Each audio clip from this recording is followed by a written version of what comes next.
Okay, right out of the gate here, let me address the 800-pound gorilla in the room. No, I did not know that the mystery films were dirty. And I'll discuss that more later. But anyway, Ben here, who else?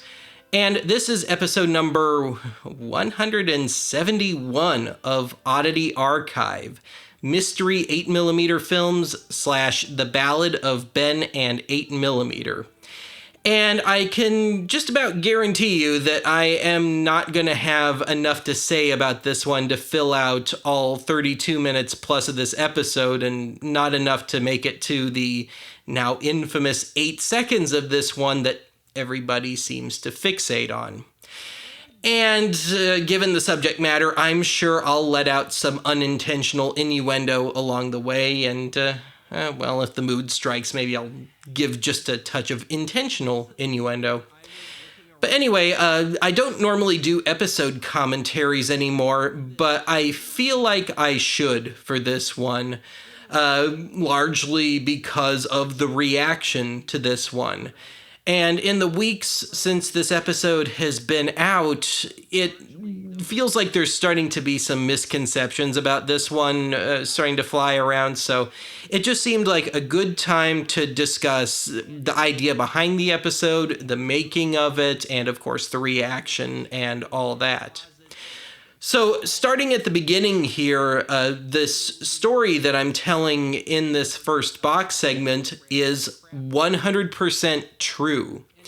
So in my last couple of months back in Colorado, I moved in June, I think it was in April, I went and bought a whole ton of U-Haul boxes. And I bought a bunch of these 1 cubic foot book boxes.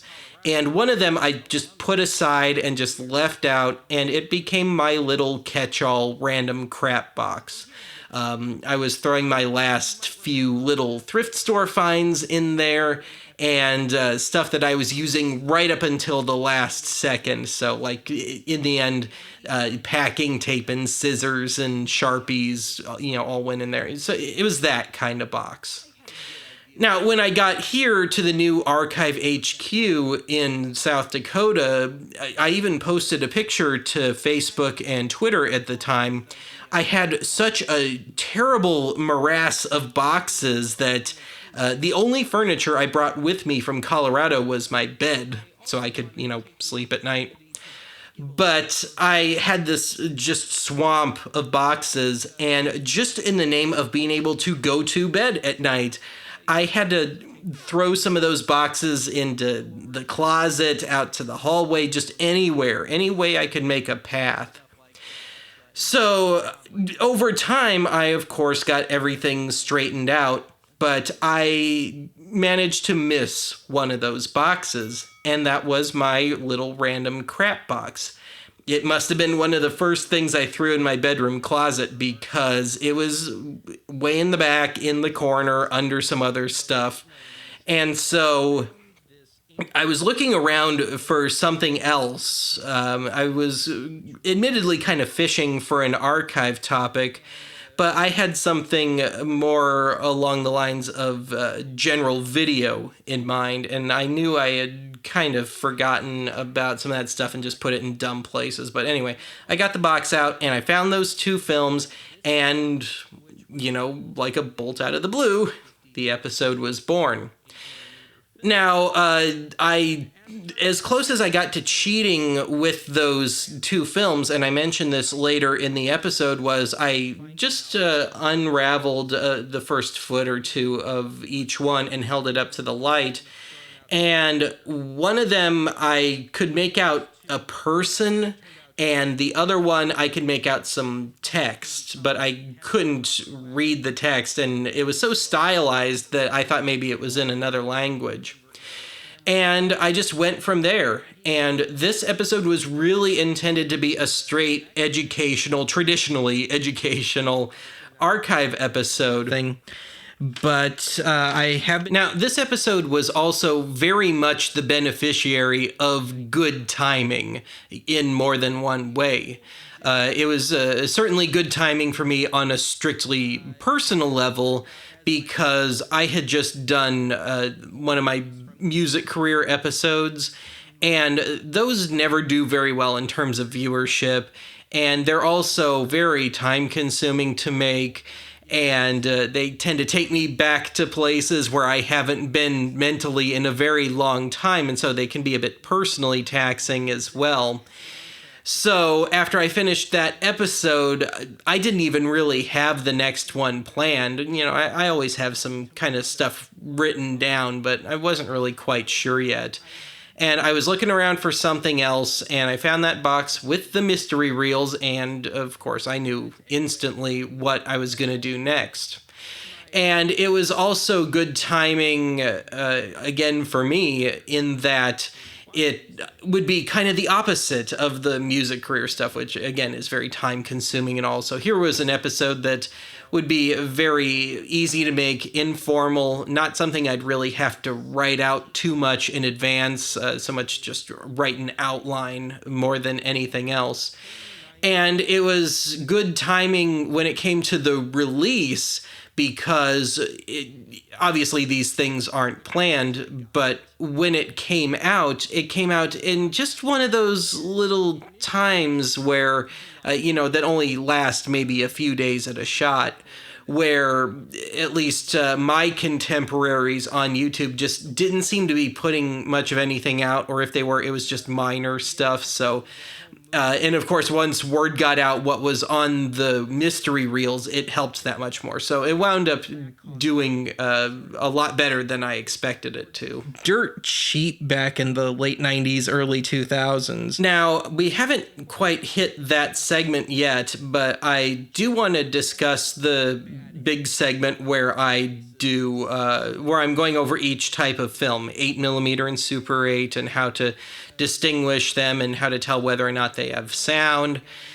And so once I knew what was on the mystery reels, of course, that was pretty much the last thing I did for the main recording of the episode. And here's the segment now.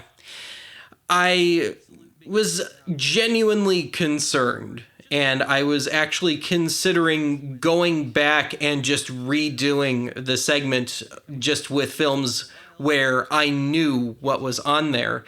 But I didn't really want to throw this segment out unless I had to, in large part because the two of those three films in the shot were the ones that I was gonna fix up. So, it would make sense to have them there.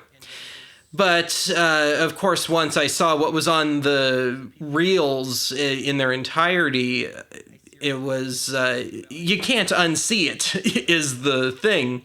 So it made me a bit nervous during the parts where I'm holding the film right up to the camera, trying to show off, like, the sprocket holes, not necessarily what's on the film. And, there goes the Super 8.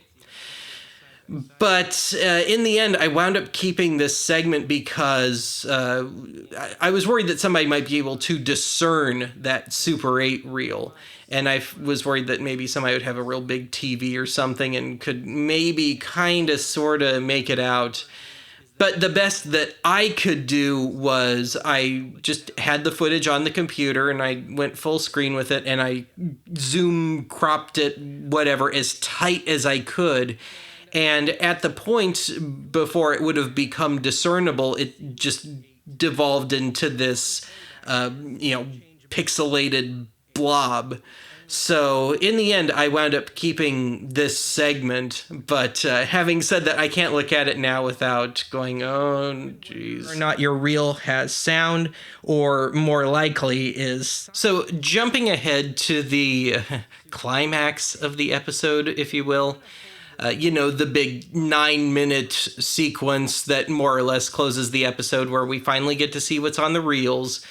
This is the sort of episode where I tend not to actually really truly write them so much as I outline them and write notes, because I know I'm just going to be...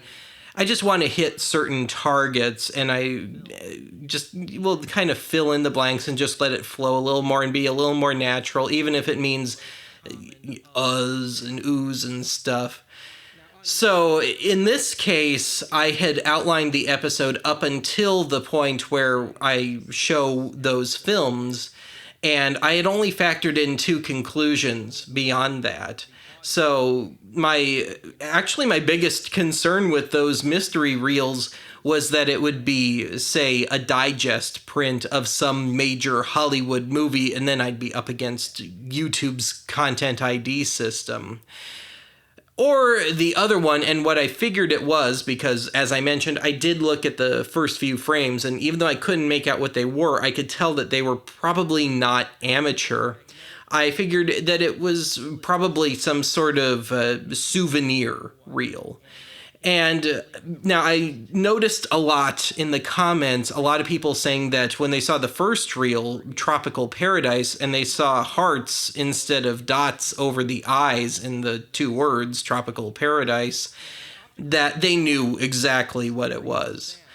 Now, had I done this a few years earlier, I might have thought the same thing, but I guess it was just God's little joke that in more recent years I've run into like souvenir films and slides and stuff where it just has that tacky text. It's just kind of a cheapy 60s, 70s thing. So, and also my attitude, I'd be lying if I said that the thought hadn't occurred to me that they would be adult films. But my attitude was, well, I got these at a thrift store, and a major charity thrift store, and a store that considers itself a family place, that once they got it, I'd imagine, I would hope that whoever took the donation tried to look, just hold it up to the light or something, and if they thought it would be objectionable, that they would just throw it out. But, and then I also had the thought in my head of what kind of idiot would donate hardcore adult films to a major charity thrift store. That seems like a bad idea to me. Certainly a tasteless idea. But anyway, getting back to the reels, I only had those two conclusions going. So when I saw, of course, I ran the first film, and I thought it really genuinely was just a tourist souvenir film. And I thought, oh, that's nice. And I was kind of breathing a sigh of relief. And it was just another one of God's little jokes that I turned it off before anything happened. Obviously, that was not intentional, although it was for the best, wasn't it? So when I ran the second film, I had gotten to the point where I was just comfortable. I was like, okay, these came from presumably the same person. I bought them on the same day. So it's probably just some other tourist thing. Or, okay, that's nice. And then I run it. And I hadn't factored in adult film. And what you saw in the episode was my genuine reaction. And I'm glad I did this episode when I did, and it's not something that would have happened earlier in Archive's run, because had it happened 3-4 years earlier, I can guarantee you my reaction would have been very different, and it would have probably been one of anger. Experiment with it for a while.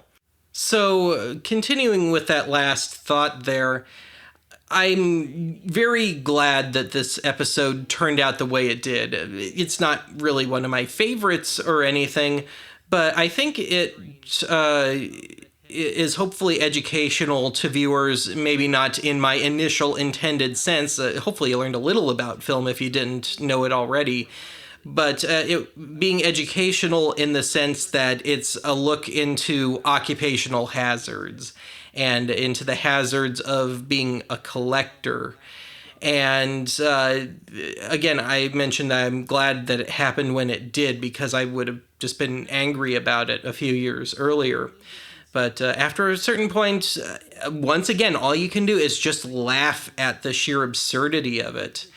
And talking about collecting, it seems to happen a lot. I get like random lots of Betamax tapes or VHS tapes for Archive, and I'm usually looking for ephemeral stuff, commercial breaks, news, that kind of thing.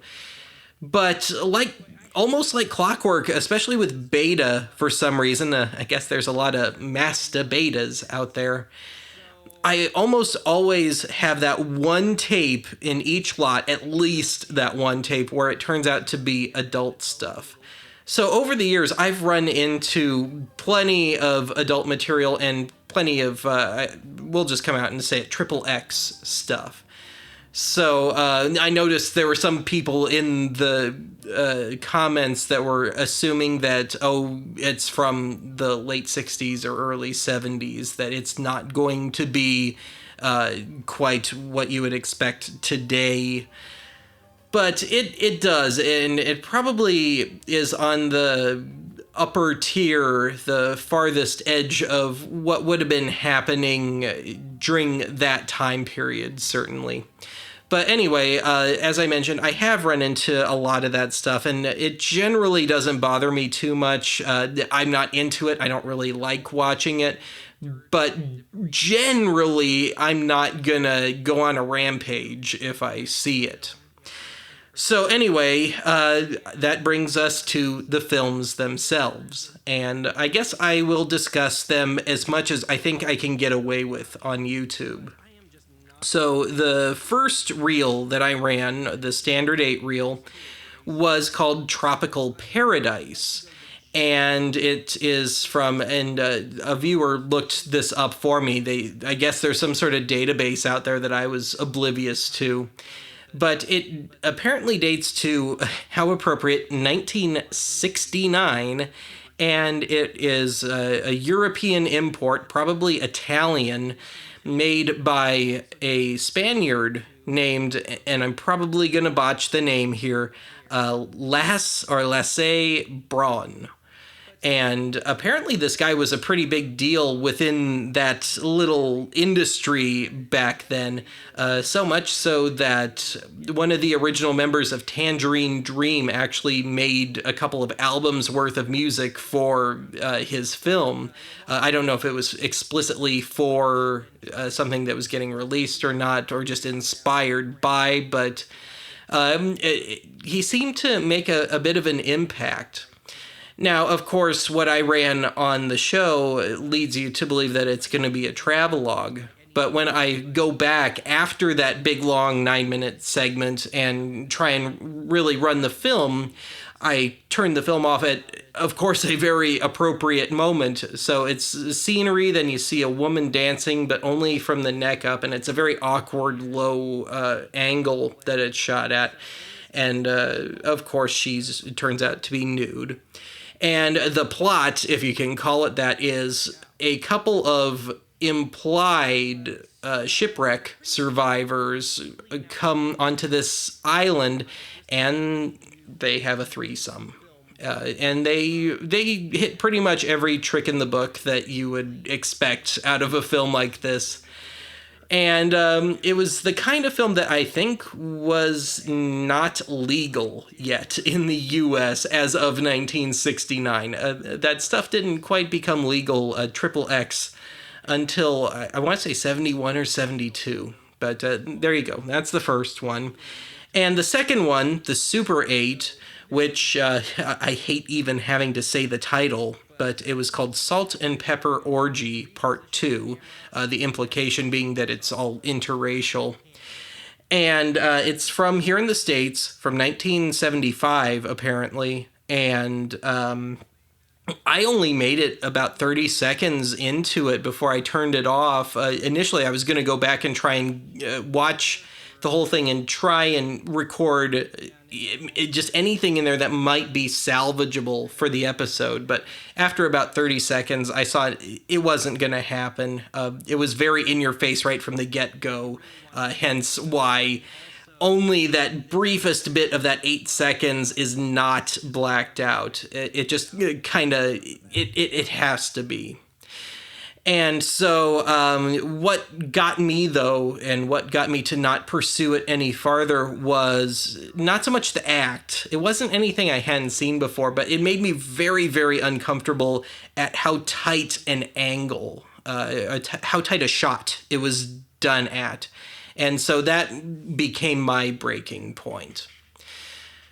Now, I've also noticed in the comments saying, "Oh, you're such a prude, Ben," and I think people that don't quite understand that there was hardcore stuff even back then. So I will discuss the worst things I've come across to date in general, as much as I think I'm going to get away with discussing here on YouTube. I've got two of them. One was on a Betamax tape, and this fooled me. Now, normally when I get a batch of tapes, if it's not something unique, like it's just a movie off of HBO, I'll just fast forward through the whole thing and only look for the promos and stuff between movies, hoping that they're there at least. But anyway, this was an airing, the network TV premiere of the movie 16 Candles with Molly Ringwald, and the John Hughes Brat Pack movie. And it's a good movie, nice little enjoyable bit of 80s nostalgia, even if I wasn't necessarily there for it quite yet. But I guess it just hit the right buttons for me because I actually sat there and watched it, and it was, again, network TV, so there were the commercials, everything was intact. But at a very specific point in the movie, it cut to some adult content, and I don't think it was an accident, and it cuts back to the movie eventually, and does so at a very suspicious time. Now, I'm not going to discuss what's there. I just don't think it would be in my best interest to, but the best I can say is there was a massive age discrepancy between the two participants. Now, the worst thing I have ever encountered for digging around for stuff for archive, and I don't remember how I came across it, but it was originally shot on probably 16 millimeter film, and I think it's probably from the mid to late 60s, and it's not sexual, but it involves a kind of Andy Warhol-esque static shot of you're just seeing a guy from the shoulders up, and he wraps his head in barbed wire, and then he proceeds to hit himself. The shot. But it's small enough that I can't quite... Okay, so let's wrap this up here. So, one thing that I noticed a lot in the comments was I end this episode in the stinger with me allegedly throwing out the films. No, I did not throw out the films. I've still got them. And the initial plan was actually to make them sacrificial reels for when I'm working on a projector, but then I realized it would probably be just a teeny bit distracting when I'm working on it, so they're just living with all my other films right now. I've considered putting them on Fleabay, having like a little archive garage sale or something, but otherwise they're just there. Maybe if I hear from some archive, some sort of specialist in that stuff, maybe I'll pass it on to them, but just know that I didn't just throw out some films, even though they're not lost, and I'm sure there's more complete prints out there. And otherwise, that's just about it for that one. The last thing I can think of is, I guess I'm glad I wound up with these films, not just for the final episode, but also in that better that I find them, somebody that's got a little more experience having to deal with this stuff and who's encountered it, over maybe some innocent kid, that just found grandpa's film projector. That could have ended very badly. But otherwise, that is all I've got to say about this one. Hope you enjoyed this commentary. Hopefully you learned something. Hopefully I cleared a few things up. And I will talk to you again soon. All right, this is the standard 8 reel.